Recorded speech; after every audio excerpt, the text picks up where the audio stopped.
Good morning, folks. This is your ticker guy with your impeachment update for the 28th. I want to start with non-impeachment. That is Maria Butina, deported back to Moscow after serving a sentence.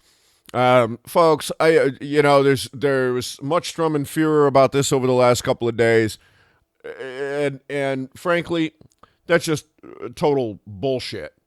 This idea that every Russian should be so worried when traveling to the United States. Oh, says their ambassador. Oh, what a load of crap. By the way, that's Antonia Antonov, who is the ambassador to Washington. He says there's a Russophobic atmosphere in the United States. Oh, go stick it up your ass. Here's the reality of it, and everybody knows this. This is just such bullshit out of Russia and out of the so-called mainstream press. Go down to Mexico, go march in one of their political protests and see what happens.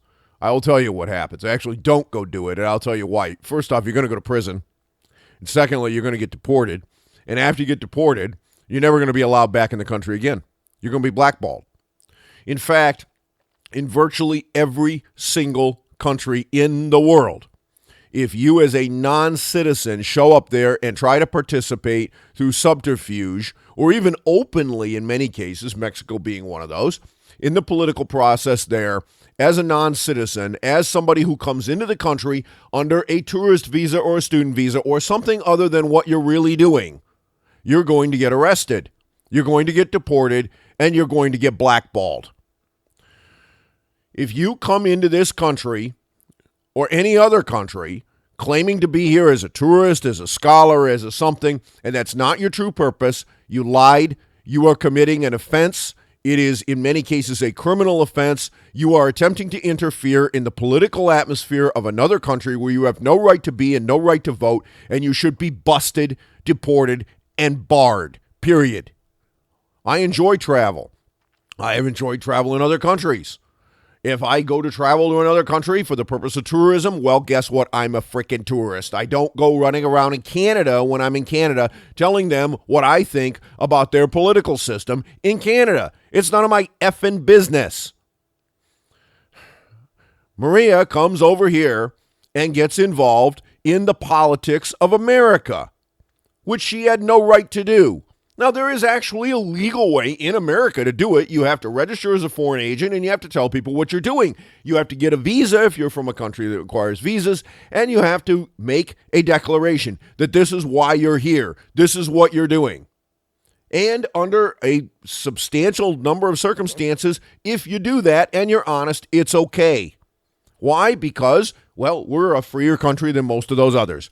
I guarantee you, if you go over to Russia and you try to influence their political process as an American, your ass is going to get locked up. Oh, hell. All you got to do is be an Israeli-American citizen and have a little cannabis in your luggage, and you're going to go to jail. And guess what? Cannabis is legal in certain parts of the United States, but not so much over there. You know what? You go into another country, you follow their laws. That's just the way it works. And our laws say that if you come here to influence our political process, you declare it. Period. End of discussion. All right. Enough of that. Secondly, the Democrats are apparently really pissed off that Trump didn't tell Pelosi and the other Democrat side gang of 8 members before he went and he got this guy. Let me point out that leaks, when we were trying to get him once before, caused the raid to be aborted. And so Trump had reason not to do this. Now, can you go after him potentially under a rather arcane piece of U.S. code that says that the Gang of 8 essentially is supposed to be apprised of significant intelligence operations? That's the language. All right, go right ahead. You want to try to impeach him for that? You want to add that as an article of impeachment? You go ahead and try it. I suspect that what you'd find is that the American people would decide that the Second Amendment means something if you got pissed off that Trump actually got a terrorist and didn't tell Nancy Pelosi in advance. and Adam Schiff for that matter, who has been selectively leaking crap out of his hearings, which, by the way, is not supposed to happen in a so-called confidential hearing, but he clearly has been doing it. So, Trump gets a bad terrorist who, rather conveniently decides he's not going to go into custody, and he blows himself up, killing 3 of his spawn at the same time. Isn't that great? And you know what? Everybody is strumming fear about how terrible it is. Well, it's so terrible that they actually booed him at the Nationals game last night in Washington, D.C., right after he got himself a big terrorist. And I suspect that little display of insanity from the people that live and infest the area around Nationals Park and showed up for that game may just have not only cemented Trump's 2020 reelection, destroyed any possibility of an impeachment vote succeeding in the Senate, and at the same time may have raised enough patriotism in this country among those places that are red, which is the majority of the landmass, that if the Democrats don't cut this shit out, something really, really bad might happen. Let me go a little further. There is a report out from One America Network that not only was Page and Sturzoak banging each other, but that Page apparently was banging McCabe. Now, if this is true, if in fact there was a threesome going on here, or at least, I don't know, maybe Sturzoak didn't know that Page was also banging McCabe, so maybe it's just a chick that likes to bang anything that walks and is powerful. I think we ought to have a really quick look into Page and maybe do a little deeper dive into exactly who it is that she's hanging around with and why, and what sort of agent is she and who's she working for. And oh, by the way, maybe all of this rises to the level of a seditious conspiracy, which, by the way, is defined in the law. Let me read to you that particular code. It happens to be Chapter 115 of Title 18, Section 2384. If 2 or more persons in any state or territory or in any place subject to the jurisdiction of the United States conspire to overthrow, put down, or destroy by force the government of the United States, or to levy war against them, or to oppose by force the authority thereof, or by force to prevent, hinder, or delay the execution of any law of the United States, or by force to seize, take, or possess any property of the United States contrary to the authority thereof, they shall each be fined under this title or imprisoned not more than 20 years or both. Now, people will say that, well, there was no force. Oh, really? The FBI doesn't have force? The FBI doesn't inherently use force. The use of force isn't inherently part of what the Federal Bureau of Investigation uses. These people are not armed. They don't actually carry guns. They don't do things with a force of law. I think you're wrong there, folks.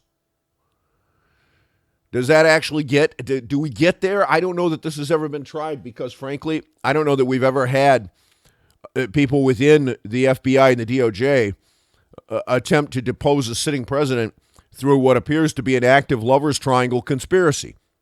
Now, maybe this is all a bunch of bullshit, and maybe it's not true, and maybe One America Network's got it wrong. But maybe they don't. This much I do know. If, in fact, it turns out that, as has been alleged, the 302s for Flynn were doctored intentionally after the fact, edited in order to create a crime that didn't occur. If that happened, and he was railroaded for the purpose of bringing him down, destroying him, and attempting to destroy the President of the United States, that is a felony at several different levels. Tampering with official records in the federal government is a criminal offense. And guess what? You got Durham that says he's now conducting a criminal probe. Boy, if I were those people, I'd be hiring good criminal defense lawyers right now. And any, by the way, some of them have filed lawsuits claiming that they were improperly dismissed.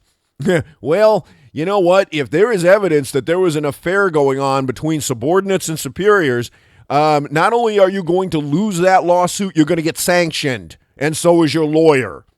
So maybe, just maybe, you ought to be thinking about dropping that stupid shit. Nice try. Then again, what do you think you got when you have a bunch of people running around D.C. that think that they don't have to obey the law themselves? Well, what we have now. You know, I have a stinking suspicion that when all is said and done, you're going to find these people have engaged in the most outrageous histrionic foot shooting and head shooting self-imposed in the history of the United States. It's not like this country doesn't have a history of doing stupid things like this, because there are always people out there that do stupid things like this. But it does appear to be unraveling. We're going to see. My bet is that this next couple of weeks is going to get real sporty when it comes to the information flow on this. And that whether you love him or hate him, Trump, by getting this guy, and folks, anyone that says, oh, no, it was a setup, it didn't really happen. Come on, man. You had the attack choppers come in. The U.S. military was involved in this operation. You really think it didn't happen? That's a load of bullshit. It did happen. You know, I mean, come on. There's things that are just crazy, and this would be in that category. But as far as him not informing the Democrats, well, if you want to try to impeach him for that, you go right ahead. I think, if you claim that's a high crime and misdemeanor, well, I suppose maybe it is under the rules. And if you think you can get the votes to remove him, that's fine. Remember, impeachment is a political process, not a criminal one. And oh, by the way, there's no penalty in those clauses. You do know about all that, right? I've talked about that before, both on my podcast and also in the ticker for the last, 12 years. That, hey, there seems to be this missing part of a lot of these laws. It's called an or else. Well, there's no or else. So we'll see what we get here. But my bet is that the rude display that we saw last night, coming on the back of a successful interdiction of a guy who has been responsible for thousands of deaths, rapes, abuse, torture, all sorts of bullshit in the name of radical Islam, who the Washington Post names as a scholar, an austere scholar. All right? These folks have built a bridge too far, and they just walked off the edge of it, and it's cracked off under their feet. I'm your ticker guy, and that's my view.